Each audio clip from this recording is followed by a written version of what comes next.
म्हणजे तेंडुलकर सकाळी हातात फोन घेत नाही आणि आम्ही उठलं की पहिला मोबाईल. तू कोण आहे? नाही नाही, रात्रभर महाराष्ट्रात काय घडलं कळलं पाहिजे. तो काय सीएम आहे का डीसीएम आहे? बर मला सांग, तुम्हाला मेसेज येणार कुठले? गुड मॉर्निंग आणि 2 गुलाब. त्याच्यासारखी सोन्यासारखी सकाळ तुम्ही वाया घालवणार? बर मला एका प्रश्नाचं उत्तर द्या. तुमच्या सगळ्यांच्या घरी टीव्ही आहे? आहे. तुम्ही टीव्ही पाहता.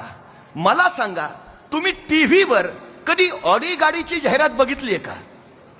मर्सिडीजची, रेंज रोवरची, रोल्स रॉयस गाडीची जाहिरात तुम्हाला टीव्हीवर कधी दिसली आहे का?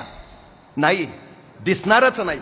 या गाड्यांच्या जाहिराती तुम्हाला टीव्हीवर दिसणारच नाहीत, कारण या गाड्यांच्या कंपन्यांना माहिती आहे टीव्ही बघत फालतू वेळ खर्च करणाराची पात्रता ऑडी मर्सिडीज अशा गाड्या घ्यायची असूच शकत नाही.